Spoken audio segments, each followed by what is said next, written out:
Okay, welcome to the Photoshop interface. What you have in front of you here is the layout of what Photoshop looks like.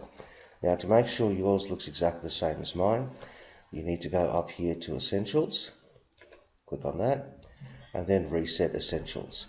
If you're not in Essentials, you can just click on Essentials there, and then click on Reset Essentials. That'll change everything back, so your screen looks exactly like mine. You can also go up to Window, Workspace, click on Essentials here, and also Reset Essentials if you want to. So there's a couple of different places you can do that from. Okay, when you first use Photoshop, you'll find that you have your menu bar at the top.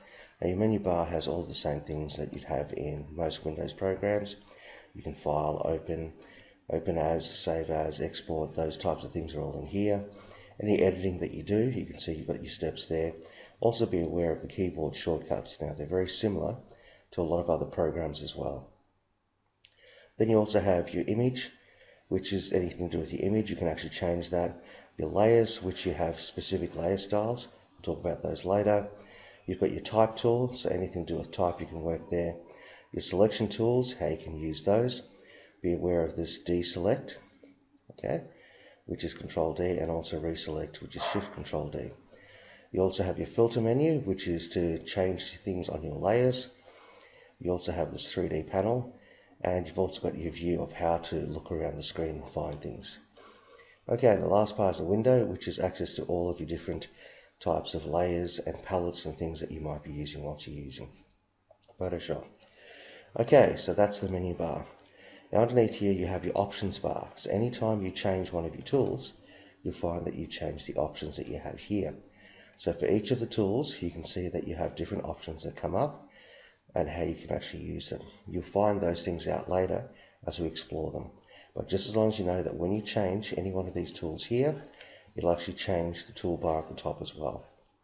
Now with your tools, if you want to find out what they are, if you hold your mouse over your tool, it'll actually tell you what it is and give you the keyboard shortcut as well. So I'm just going to change over to my lasso tool. I'll press V, and you can see it takes me back up to my move tool. Now underneath some of your tools you'll find that you actually have other tools there, which indicates by this little black arrow. If you click on that little black arrow and hold it down, that's a left click, you can actually choose different options for that tool as well. So that's there.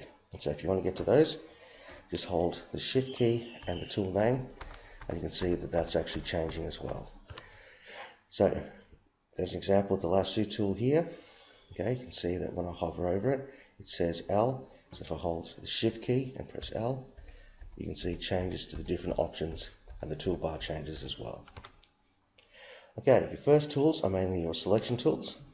Next ones are your editing tools that you have through here. And the last ones are your creating tools and making tools, which are basically things like your pen tool for creating parts, your type for text and those types of things. Okay, your selection tools that you have. You have shape tools as well. And the last part are also the hand tool for moving around the screen and the magnifying glass to zooming in and zooming out. The last tool that you have down here is your color picker. With your color picker, if you click on here, you can set the foreground color, which is at the front, and the background color as well. So as an example, I can change this to red, and you'll notice that when I change it to red here, so this is new foreground color, also in your color picker over here, you'll see that change. So you can also go to here and make the change from there as well. And it's reflected down there. So that's your tools on the left hand side. On the right hand side you have your palettes. These palettes are basically used for different types of things.